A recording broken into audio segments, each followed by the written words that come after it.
Olá, pessoal! Na aula de hoje, vamos iniciar um assunto que eu considero importantíssimo para aqueles que vão fazer concursos públicos onde consta direito civil. Ausência. Pessoal, é um tema que cai, e como cai, sobretudo nas provas da Fundação Carlos Chagas. É impressionante a tara que essa comissão FCC tem em relação ao tema da ausência. Um tema praticamente onipresente nas mais variadas provas elaboradas pela referida comissão. Antes de tudo, o que significa ausência? A ausência tem a ver com desaparecimento. A pessoa que desaparece, ela se considera ausente. Logo, existe um longo processo previsto no Código Civil para reger a sucessão dos bens da pessoa desaparecida. E esse processo nós chamamos de sucessão por ausência. É um processo que vai culminar, no seu fim, com o reconhecimento da morte presumida do ausente. Reconhecimento este pelo qual o juiz declara que o ausente é uma pessoa presumivelmente morta. Mas para chegar a esse reconhecimento de morte presumida, diversos trâmites devem acontecer.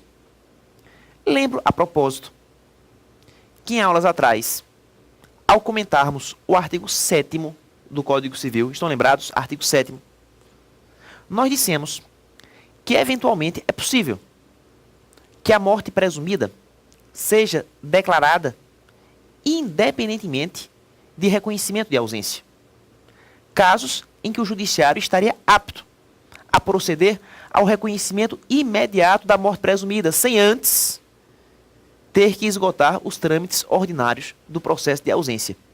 E apenas a título de recordação, os casos de morte presumida que dispensam a prévia declaração de ausência são dois.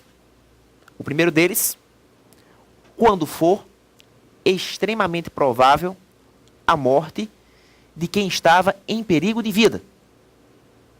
Então, se é extremamente provável a morte de alguém que vivenciava um grave perigo à sua vida, nessa hipótese específica, é possível que o juiz decrete a morte presumida, sem antes ter que esgotar o processo de ausência.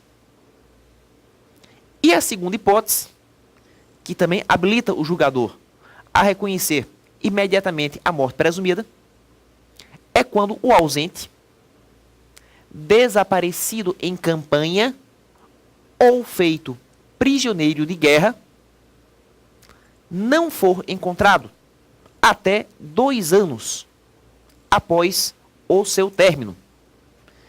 Então, se o sujeito desaparece, é feito prisioneiro de guerra, a guerra termina e ele não dá notícias do seu paradeiro, se 2 anos após o término da guerra, esse sujeito que desapareceu ou que foi feito prisioneiro não der notícias, ninguém souber onde ele está, também aqui é possível o reconhecimento imediato da morte presumida, sem que seja necessária a prévia declaração de ausência. Pois bem, tirando esses 2 casos, que estão previstos no artigo 7º do Código Civil, em regra, o juiz vai ter que proceder ao julgamento de várias etapas dentro do processo de ausência, a fim de que, finalmente, a morte presumida possa ser declarada.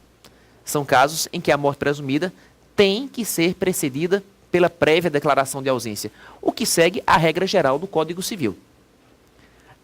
Agora, antes de iniciarmos a análise desses trâmites e dos artigos da lei a eles correspondentes, é preciso que nós tenhamos um conceito, uma definição. O que é ausência? Acompanhe aqui comigo.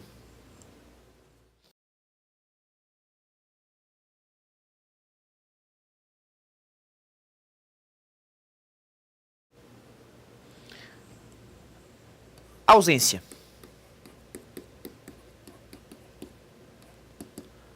é o estado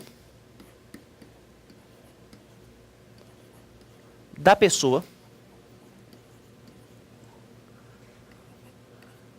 que desapareceu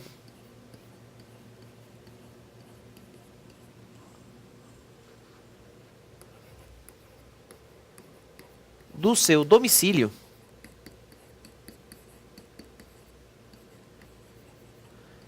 sem deixar notícias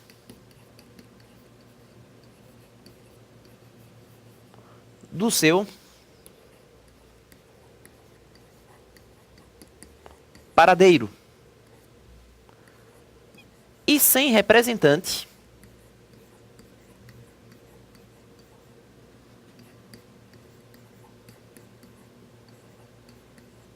que administre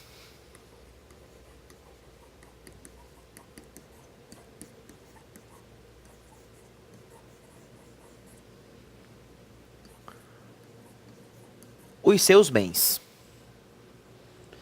Então esse é o conceito proposto a respeito da ausência. Temos assim que a ausência reflete o estado de uma pessoa que desapareceu do seu domicílio. Essa pessoa não está em casa. E tampouco há notícias do seu paradeiro. Ninguém sabe onde ela se encontra. Sendo de ressaltar que o desaparecido não deixou nenhuma outra pessoa habilitada a administrar os seus bens. Não há nenhum representante, nenhum preposto, nenhum empregado que tenha sido encarregado pelo ausente para administrar seu patrimônio. Então, configurada essa caracterização, se tem assim a pessoa como ausente. Pessoal, quando a pessoa desaparece nesses termos, é preciso, conforme já foi dito, que se instaure uma série de procedimentos. Procedimentos estes dentro dos quais a ausência irá tramitar em juízo. E os procedimentos previstos pelo Código Civil são essencialmente 3. Acompanhem comigo. O primeiro procedimento.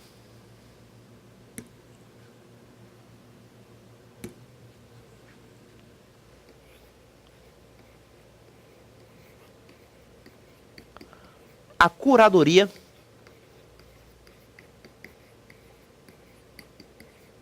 provisória. Encerrada a curadoria provisória, segunda etapa, a sucessão provisória, fim da qual se procede à sucessão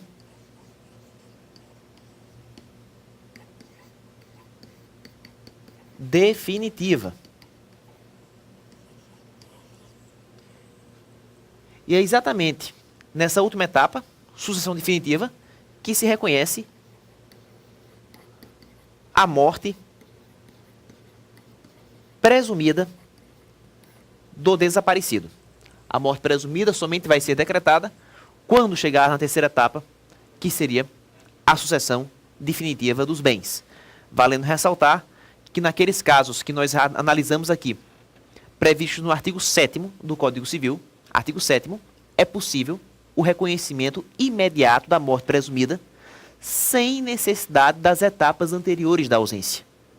Nos casos do artigo 7º, decreta-se a morte presumida e já se abre a sucessão definitiva do desaparecido, sem que tenha que fazer curadoria provisória ou sucessão provisória. Mas são casos que já foram analisados em aula passada e que hoje não vale mais a pena mencionar. O foco da aula de hoje é a ausência. Portanto, a ausência, como tal considerada, processamos em juízo através das 3 etapas que foram aqui listadas no quadro. Então vamos começar falando um pouco a respeito da curadoria provisória, que abre assim a primeira etapa da ausência. Acompanhe a leitura do artigo. Artigo 22. De acordo com o artigo 22, desaparecendo uma pessoa do seu domicílio, sem dela haver notícia, se não houver deixado representante ou procurador a quem caiba administrar-lhe os bens, o juiz, a requerimento de qualquer interessado ou do Ministério Público, declarará a ausência e nomear-lhe-á curador. Um artigo longo, que retrata exatamente a primeira etapa da ausência, a etapa da curadoria provisória.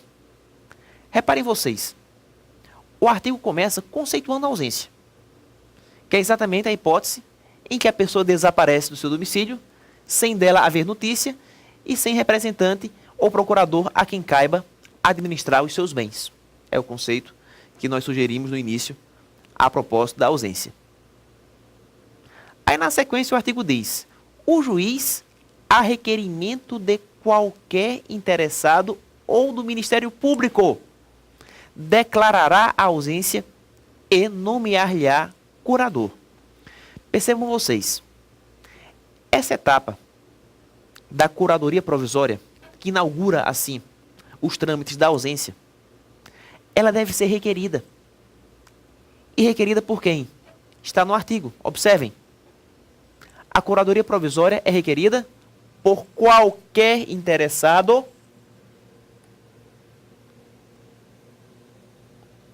ou pelo Ministério Público. Um dado importante este: qualquer interessado ou o órgão do Ministério Público estariam legitimados para requerer em juízo a abertura da curadoria provisória. E requerida a curadoria provisória por qualquer interessado ou pelo Ministério Público, o que é que acontece? O juiz declarará a ausência e nomeará um curador. Curador que seria a pessoa encarregada de gerir, de administrar o patrimônio do desaparecido. Então vejam vocês que através da curadoria provisória, requerida por qualquer interessado ou pelo Ministério Público, o juiz declara a ausência e nomeia um curador, um responsável para administrar o patrimônio desse ausente. Então seria basicamente essa a orientação do artigo 22 do Código Civil. Passemos agora à leitura de outro artigo. O 23. Também se declarará a ausência e se nomeará curador quando o ausente deixar mandatário que não queira ou não possa exercer ou continuar o mandato, ou se os seus poderes forem insuficientes. Pessoal, voltemos ao conceito da ausência.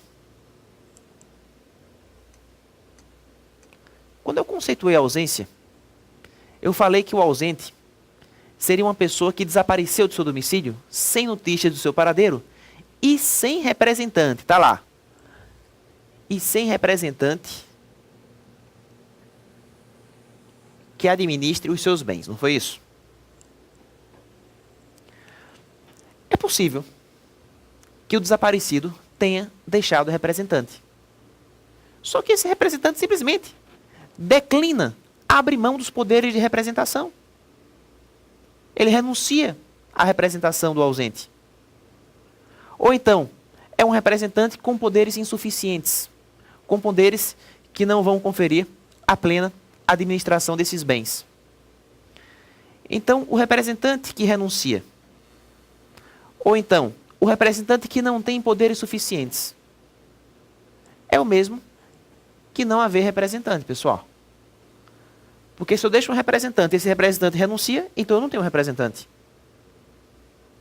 Ou então, se eu deixo representante, mas seus poderes são insuficientes, é o mesmo que nada. Estão percebendo? Então é possível também que se declare a ausência, que se abra a curadoria provisória, como diz o artigo, se o ausente deixou um representante que renunciou aos poderes de representação, que não quis ou não pôde continuar a exercer o seu mandato, ou então, quando seus poderes tenham sido insuficientes.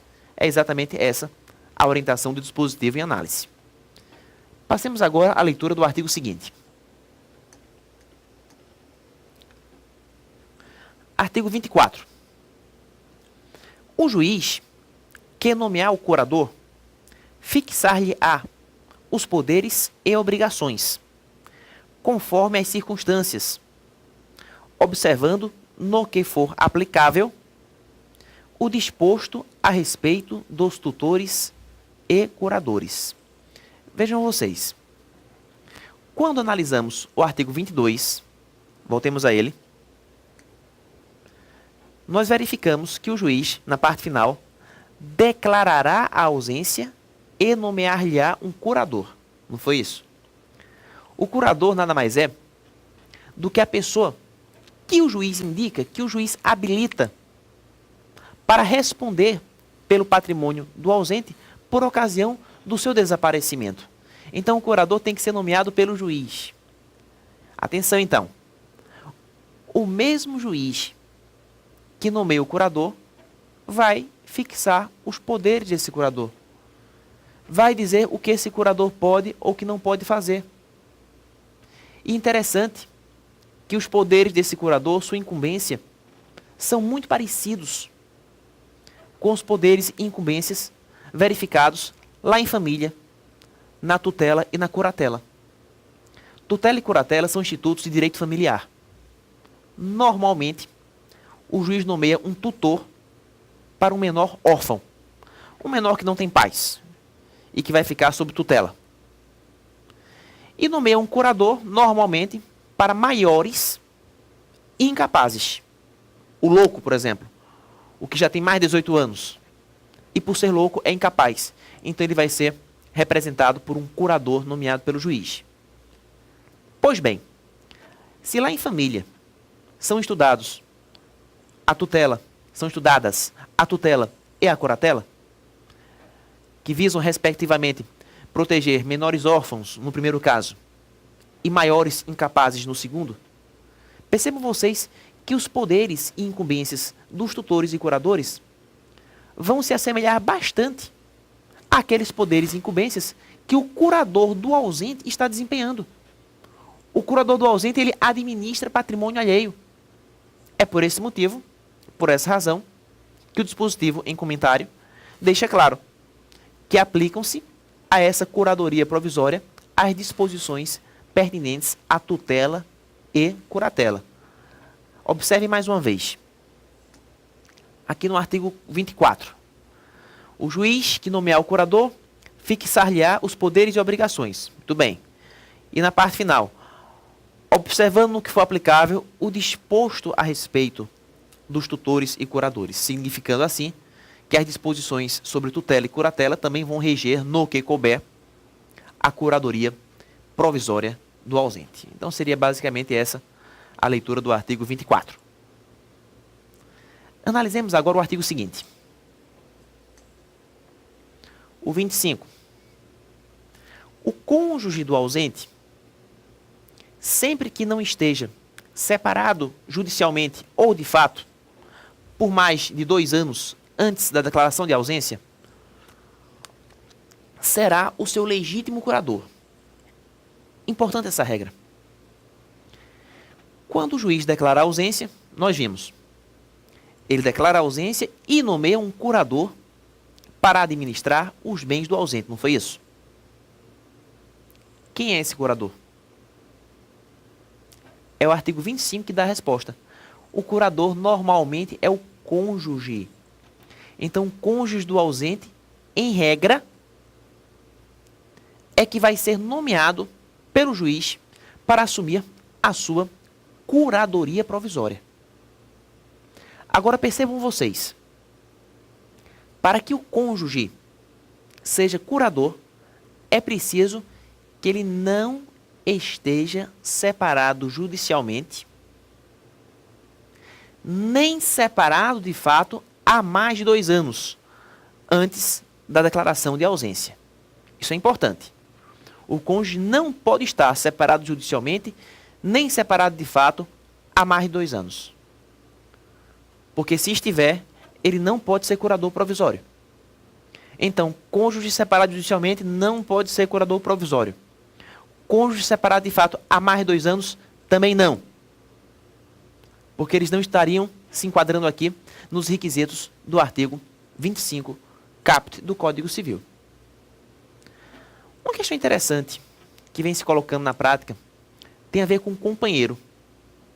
E quando eu falo companheiro, eu pressuponho uma relação de união estável. pergunta é a seguinte: se o ausente não era casado, se ele vivia em união estável, pode o companheiro ser nomeado curador provisório? Vejam vocês que o artigo 25 do Código Civil, ao se referir a essa possibilidade, circunscreveu-se a figura do cônjuge. Não falou em companheiro, o que nos leva a crer que o companheiro estaria fora, que o companheiro não pode assumir a curadoria provisória, já que o artigo somente menciona o cônjuge. Entretanto, na visão de alguns autores, sobretudo autores que visam equiparar a união estável ao casamento, é possível que o companheiro seja nomeado curador provisório. Alguns autores pensam dessa maneira. Aí na hora da prova vocês têm que adotar uma extrema cautela. Eu já vi questão em concurso dizendo assim: de acordo com os termos literais do Código Civil, o cônjuge e não o companheiro pode ser curador provisório. Vejam bem, de acordo com os termos literais do Código Civil. Literalmente, o Código Civil só fala do cônjuge, o que descartaria a possibilidade de o companheiro assumir a curadoria provisória. Agora, se a questão vier alicerçada numa visão doutrinária, diante da equiparação entre casamento e união estável, é possível que o companheiro seja curador provisório. De repente, a questão poderia ser correta. Diante de uma visão doutrinária que visa equiparar união estável a casamento, o companheiro pode ser curador provisório. Então, tudo vai depender de como a questão foi formulada. Pegaram a dica? Agora, se o cônjuge, se o ausente, ele não deixou nem cônjuge nem companheiro, o cara nem era casado, nem se juntou, quem vai ser o curador provisório dele? A resposta no parágrafo 1º. Acompanhe aqui. Em falta do cônjuge, a curadoria dos bens do ausente incumbe aos pais ou aos descendentes, nessa ordem, não havendo impedimento que os iniba de exercer o cargo.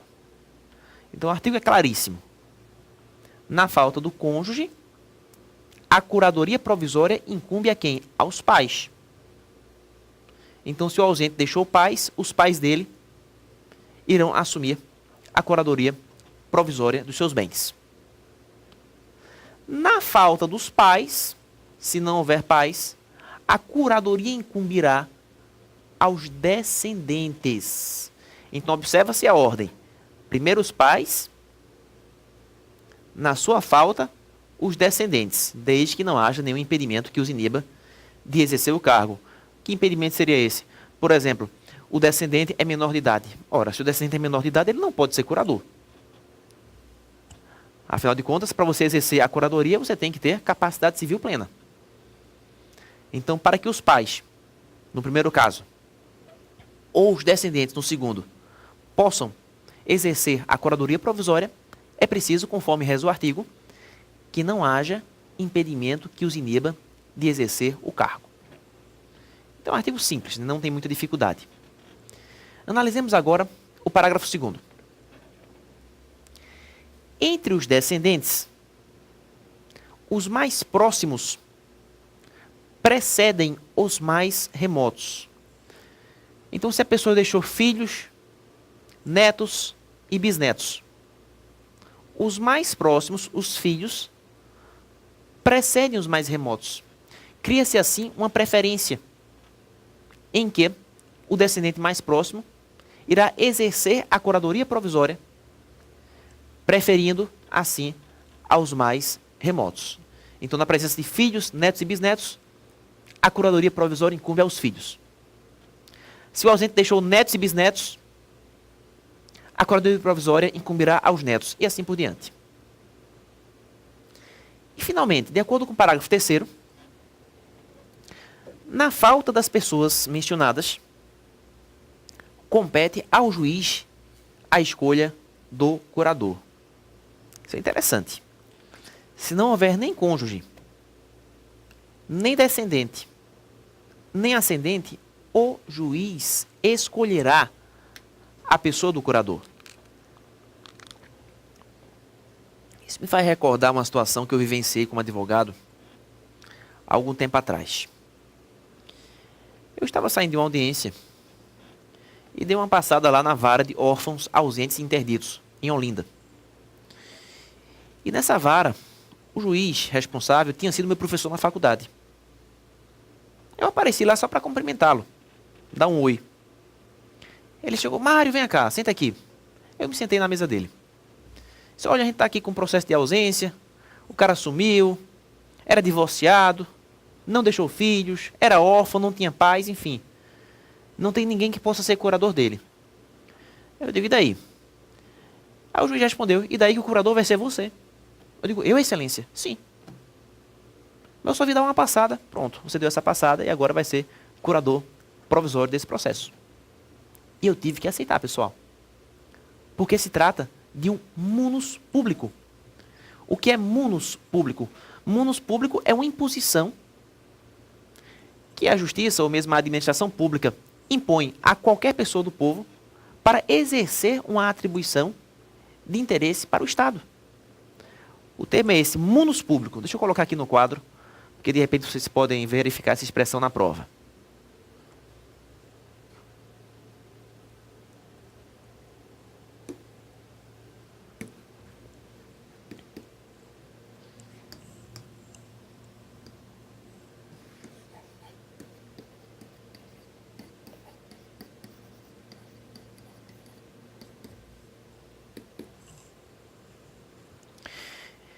Então, só o fato de eu comparecer na vara de ausentes, órfãos, ausentes e interditos, e o juiz ter ido com a minha cara,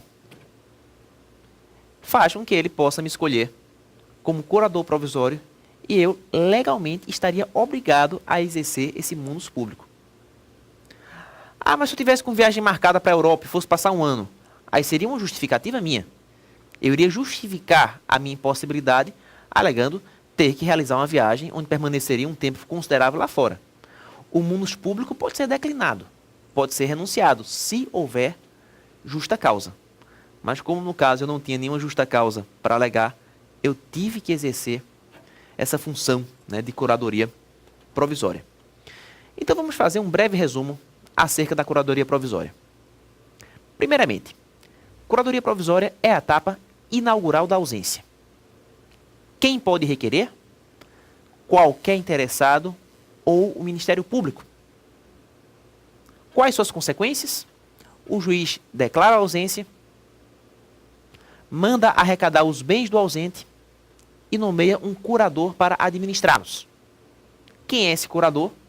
Na prática, o cônjuge, desde que não esteja separado judicialmente ou de fato há mais de 2 anos, os pais e, na sua falta, os descendentes. Então, creio que com isso nós teríamos aqui encerrado a visão a respeito da curadoria provisória. Pessoal, um forte abraço a todos, bons estudos e até o nosso próximo encontro.